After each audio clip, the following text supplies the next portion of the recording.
Hi everyone, இன்னைக்கு நம்ம ஈரா அப்படிங்கிறத பற்றி பேச போகிறோம். அப்படின்னா ERA எண்டோமெட்ரியல் ரிசெப்டிவிட்டி ஆசேன்னு சொல்லலாம், அரேன்னு சொல்லுவோம். ஸோ இது பற்றி பேச போகிறோம். இது என்ன டெஸ்ட், என்ன இது இட்ஸ் அ மாலிகுலர் அசஸ்மெண்ட்னு சொல்கிறது. மாலிகுலர் லெவலில் நம்ம எண்டோமெட்ரியம் கரு உள்ள தங்குது இல்லையா, அந்த எண்டோமெட்ரியம் லேயரில் நடக்கிற சேஞ்சஸை நம்ம பார்க்கறது. அது கரெக்டாக அந்த டெஸ்ட் என்ன பண்ணோம்னா விண்டோ ஆஃப் இம்ப்ளான்டேஷன் அப்படின்னு சொல்லுவாங்க. அது எப்போ கரு உள்ளே போய் நம்ம உட்காரோம் அப்படிங்கிறதுக்கு அந்த நமக்கு விண்டோ ஓப்பன் ஆகும். அது எப்படி நமக்கு எப்போ ரெடியா இருக்கேன், நீங்க இப்போ எம்பிரோ உள்ள வரலாம் அப்படின்னு சொல்லுதோ அதுக்கு அந்த டைம் பீரியடை ஐடென்டிஃபை பண்றது தான் இந்த டெஸ்டோட பர்பஸ். ஸோ இது molecular assessment of your endometrial ரிசெப்டிவிட்டின்னு சொல்ல முடியும். ஸோ இதை பத்தி நம்ம தெரிஞ்சுக்கணும் இல்லையா. ஸோ இது எதுக்காக பண்றோம், why do we need to do this test அப்படிங்கிறது நிறைய பேருக்கு கொஸ்டினா இருக்கு. So why do we need it, நிறைய பேருக்கு நார்மலா இருக்கும், எல்லாமே ஓகேவா இருக்கும், பட் இம்ப்ளான்டேஷன் ஆயிருக்காது. ரெண்டாவது பார்த்தீங்கன்னா யூப்ளாய்ட் பிஜிஎஸ் கூட பண்ணியிருப்போம், எம்பிரோஸ் யூப்ளாய்டுன்னு சொல்லியிருப்போம்,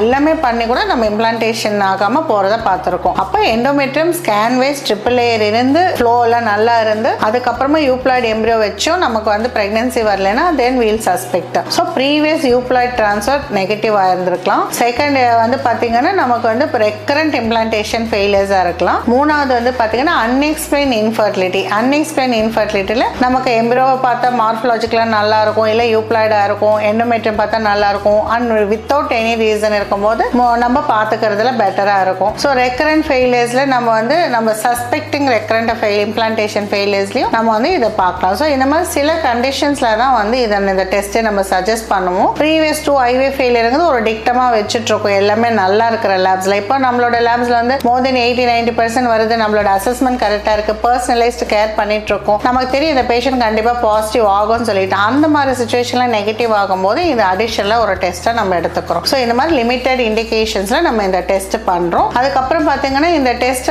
எப்படி ரிப்போர்ட் பண்ணுவாங்கன்னா, இது டிரான்ஸ்கிரிப்டோமிக் அனாலிசிஸ்ங்கிறது அந்த ஜீன் எக்ஸ்பிரஷன் எல்லாம் நம்ம கண்டுபிடிக்கிறோம். 248 ஜீன்ஸை நம்ம பார்க்கறதுனால அவங்க ரிப்போர்ட் பண்ணும்போதே ஒன்று ரிசெப்டிவ், ஓகே நீங்கள் கரெக்டாக தான் இருக்கீங்க, ஒன்று ப்ரீ ரிசெப்டிவ், இன்னொன்று போஸ்ட் ரிசெப்டிவ். இந்த மாதிரி 3 டைப்ல ரிப்போர்ட் தருவாங்க. இந்த 3 டைப்ல ரிப்போர்ட் எப்படி தருவாங்க, ஜென்ரலா நம்ம என்ன அசியூம் பண்ணுவோம், நமக்கு எல்லாருக்குமே விண்டோ ஆஃப் இம்ப்ளான்டேஷன், அதாவது கரு உள்ள கர்ப்பப்பையில ஒட்டுறதுக்கான டைம் டே 19 21 சொல்லுவோம். அது எப்படி கால்குலேட் பண்ணோம்னா, நம்மளோட ஹார்மோன் LHங்கிற ஹார்மோன் ஹை ஆயிட்டு அதுல இருந்து 7 days ஆட் பண்ணிக்கிறோம். அதே மாதிரி ஒருவேளை ப்ரொஜெஸ்ட்ரான் ஆகிற ஹார்மோன் நமக்கு ரிலீஸ் ஆகும் இல்லையா, ஓவுலேஷன் டைம்ல நமக்கு ப்ரொஜெஸ்ட்ரான் ஹார்மோன் வெளியில வருது, அந்த லெவல் இன்க்ரீஸ் ஆக ஆரம்பிச்சதுல இருந்து ஒரு 5 days. இதே ட்ரீட்மெண்ட் சைக்கிள் இருக்கோம்னா நம்ம ப்ரொஜெஸ்ட்ரான் ஸ்டார்ட் பண்ணதுல இருந்து நம்ம பிளஸ் 5 days நம்ம எடுத்துக்கிறோம். இந்த மாதிரி கால்குலேஷன்ல தான் ஜென்ரலா அப்போ இந்த 5 to 7 days after the ovulation நம்ம இம்ப்ளான்டேஷன் ஆகும்னு அசியூம் பண்ணிக்கிறோம். பட் இதுல ஈரா என்ன ஆடட் அட்வான்டேஜ் அப்படின்னா, பர்டிகுலர் ஹவர்ஸ்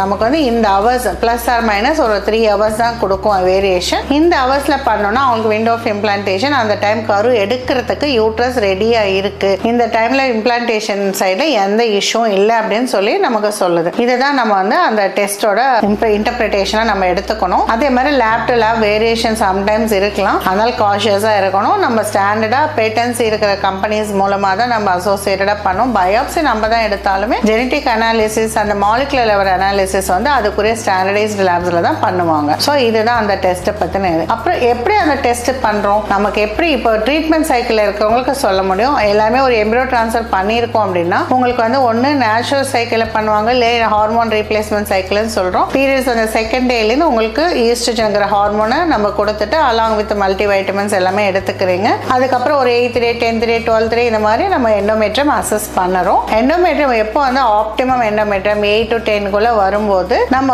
ப்ரொஜெஸ்ட்ரான்ங்கிற ஹார்மோனை ஸ்டார்ட் பண்றோம். ஸோ இந்த ப்ரொஜெஸ்ட்ரான் ஸ்டார்ட் பண்றதுக்கு முன்னாடி தான் அந்த அசஸ் பண்ணிக்கிறோம். உங்க level of endometrium serum progesterone லெவலும் பார்த்துட்டு நம்ம அந்த டேலேருந்து 5 days நம்ம ஆட் பண்ணி நம்ம ப்ரொஜெஸ்ட்ரான் ஆட் பண்ணிட்டு அந்த P5 அப்படின்னு சொல்லுவோம். அந்த டேஸ்ல நமக்கு ஒரு சின்ன பயோப்சி, அதாவது எண்டோமெட்ரியல் பயோப்சின்னு சொல்லுவோம், அது பிப்பல் மாதிரி நம்ம ஒரு சின்ன பயோப்சி நம்ம எடுக்கிறோம். அதை எடுத்துட்டு அந்த பயோப்சி சாம்பிள் நம்ம அதுக்குரிய கண்டெய்னர் கரெக்டா அதுக்குரிய இதெல்லாம் நம்ம ரெடி பண்ணி வச்சுட்டு நம்ம அதில் அனுப்புறோம். அதுக்கப்புறம் 4 to 6 weeks அந்த டெஸ்ட் எடுக்குது. அந்த டைம் அது போயிட்டு நம்ம அனாலிசிஸ் பண்ணி நமக்கு ரிப்போர்ட் வர வரைக்கும் நம்ம வெயிட் பண்ணணும். இது ஒன்று எம்பிரோ பண்றதுக்கு முன்னாடியும் பண்ணலாம், இல்லை எம்பிரோ எடுத்து சேவ் பண்ணிட்டு நம்ம கான்ஃபிடென்ட்டா எம்பிரோ நல்லா இருக்குன்னு தெரிஞ்சதுனாலும் நம்ம இந்த டெஸ்ட் பண்ணலாம். பண்ணலாம். என்னோட வியூ பாயிண்ட்ல வந்து நான் ஃபர்ஸ்ட் பண்ண மாட்டேன். ஏன்னா நம்ம ஃபர்ஸ்ட் எக் 80% வந்து நமக்கு எம்பிரியோ தான் இம்பார்ட்டன்ட். ஸோ 80% எம்பிரியோ கான்ட்ரிபியூஷன் இருக்கும்போது நமக்கு எக்ஸ் வந்து எம்பிரியோ ஃபார்ம் ஆகி நல்லா இருக்க தெரியாம நம்ம இந்த அன்னெசரி ஒரு இன்வேசிவ் ப்ரொசீஜர் பண்ண தேவையில்லை. ஸோ எம்பிரியோ பண்ணிட்டு கான்ஃபிடென்ட்டா இருக்குன்னு ஃப்ரீஸ் பண்ணதுக்கு அப்புறம் யூப்ளாய்டுன்னு தெரிஞ்சிட்டோம்னா தென் உங்களோட யூட்ரஸ்ல இந்த டெஸ்ட் அமைச்சு நம்ம 2 months 3 months எப்பனாலும் நமக்கு டைம் எடுத்துக்கலாம். அது எடுத்து அந்த ரிப்போர்ட் படி நம்ம அந்த டேட்டை ஃபிக்ஸ் பண்ணி நம்ம அதுக்கப்புறம் ட்ரான்ஸ்ஃபர் பண்ணலாம். ஸோ இதுதான் எப்படி பண்றது அப்படிங்கிறது.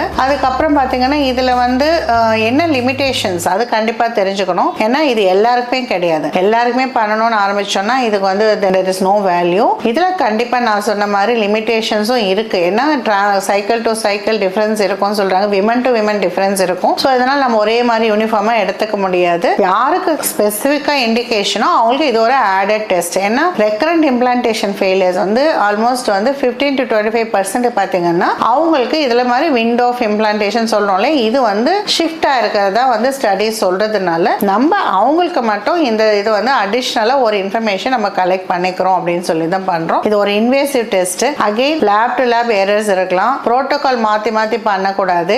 ஒரே மாதிரி புரோட்டோகால் நம்ம ஃபாலோ பண்ணணும். அண்ட் எந்த லேப்ல கரெக்டா ஸ்டாண்டர்டைஸ் பண்ணுமா காஸ்ட்டுக்காக வந்து லோக்கல் லேப்ல பண்றது, பெத்தாலஜி லேப்ல பண்றதெல்லாம் பண்ணிட்டு வந்து பார்த்துருக்கோம். அதே மாதிரி அலாங் வித் ப்ரொசீஜர்ஸ் எல்லாம் பண்ணிட்டு வரதெல்லாம் பார்த்துருக்கோம். அந்த மாதிரிலாம் பண்ணவே முடியாது இந்த டெஸ்ட். எண்டோமெட்ரியல் பயாப்சி டிஎன்சி பயாப்சிங்கிறது totally different. Method of sample எடுக்கிறது சேமா இருந்தாலும் பட் அதுக்குடைய ப்ரிப்பரேஷனுங்கிறது ரொம்ப இம்பார்ட்டன்ட். ஏன்னா கரெக்டா நம்ம டேஸ் அசஸ் பண்ணணும், ப்ரொஜெஸ்ட்ரான் லெவல் அசஸ் பண்ணணும், எப்போ ஹார்மோன் ஸ்டார்ட் பண்றோம் ப்ரொஜெஸ்ட்ரானுங்கிறது வேணும், என்ன டைம்ல நம்ம ஈரா சாம்பிள் எடுக்கிறோம் அப்படிங்கிறது இம்பார்ட்டன்ட். இது எல்லாமே ரொம்ப ஸ்பெசிஃபிக்கா பண்ணணும். அதனால கேர்ஃபுல்லா இருங்க. இதெல்லாமே கரெக்டா பண்ணாதான் நம்ம வந்து அந்த சக்சஸ் நம்ம கரெக்டா வரும். This is also for doctors. I am giving you important information. So இது எல்லாமே நம்ம கரெக்டா ஃபாலோ பண்ணோம்னா நமக்கு வந்து அந்த அசஸ் பண்றது அந்த மாதிரி ஸ்பெசிஃபிக் குரூப் ஆஃப் பேஷண்ட்ஸ்க்கு வந்து நம்ம சக்சஸா கொடுக்க முடியும். என்னோட எக்ஸ்பீரியன்ஸ்ல there are women who have come for 3 to 4 IVF failures. நமக்கு எண்டோமெட்ரியம் பார்த்தா நல்லா இருக்கும். only just adenomyotic நிறைய பேர் இருக்குது இப்ப பாக்குறோம். அதே மாதிரி நம்ம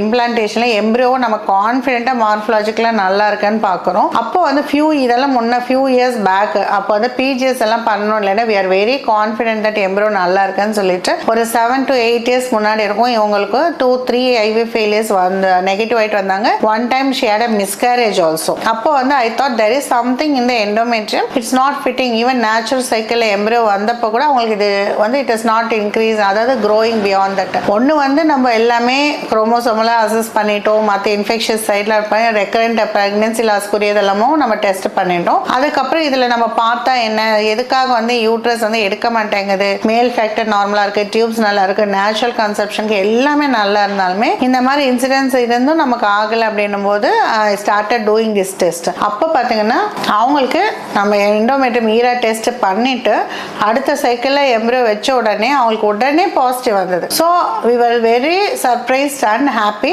அந்த வந்து பிரெக்னன்சி எந்த ஒரு ரிஸ்க்கும் இல்லாமல் டெலிவரி வரைக்கும் போனாங்க. ஸோ அது பிஜிஎஸ் இல்லாமல் ஏன்னா அந்த பேஷண்ட் எங்கே இருந்தாங்க, there is no other indication, we were confident about our embryos. அப்போ வந்து நாங்கள் ஈரா மட்டும்தான் வி தாட் எண்டோமெட்ரியம் சைடில் மட்டும் ரூல் அவுட் பண்ணிக்கலாம்னு நினைச்சோம் நாங்கள். ஸோ அந்த மாதிரி வந்ததுக்கப்புறம் நிறைய பேருக்கு இது மாதிரி செலக்டிவ் கேசஸ்ல பண்ண வி பில்ட் அவர் கான்ஃபிடன்ஸ். அதுக்காக தான் இந்த ஈரா டெஸ்ட்டை பற்றி பேசுகிறேன். ஸோ ஈரா டெஸ்ட்ங்கிறது நான் சொன்ன மாதிரி இட்ஸ் அ பியூட்டிஃபுல் சயின்டிஃபிக் ஒரு டெவலப்மெண்ட் தான். செகண்ட் திங் இஸ் யாருக்கு வேணுங்கிறது லிமிடேஷனை தெரிஞ்சுட்டு இண்டிகேட்டட் பேஷண்ட்ஸ்க்கு பண்ணோம்னா அந்த இன்ஃபர்மேஷனை யூஸ் பண்ணிக்கலாம். பட் ஈரா பண்ணிட்டாலே 100% வருவாங்களான்னா கிடையாது.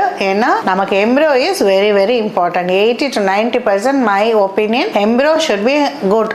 அப்போ எம்பிரியோ நல்லா இருந்தால் கண்டிப்பாக pregnancy chances are very very high, almost 100% you can get. So இதுதான் நான் வந்து இன்னைக்கு இந்த இன்ஃபர்மேஷன் கொடுக்கணும்னு நினைக்கிறேன். ஐ ஹோப் நீங்கள் உங்களுக்கு எல்லாருக்குமே புரிஞ்சிருக்கும். இதை ரிலேட்டடாக எந்த ஒரு ஒப்பீனியன் வேணும்னாலும் உங்களுக்கு இன்னும் மோர் இன்ஃபர்மேஷன் வேணும் அப்படின்னாலும் நீங்கள் கண்டிப்பாக கமெண்ட் பண்ணுங்க, இல்லைன்னா கால் பண்ணி கேட்டுக்கோங்க. And please try to understand. நிறைய பேர் வந்து எனக்கு இது பண்ணல, அது ஏன் பண்ணல, ஏன் அந்த டெஸ்ட் பண்ணுங்க, நீங்களா சஜஸ்ட் பண்ணாதீங்க. உங்களுக்கு கண்டிப்பாக எவிடன்ஸ் பேஸ்டாக தேவைப்பட்ட மட்டும் இந்த டெஸ்ட் டாக்டரா சஜஸ்ட் பண்ணா நீங்க எடுத்துக்கோங்க. This is my opinion. Thank you.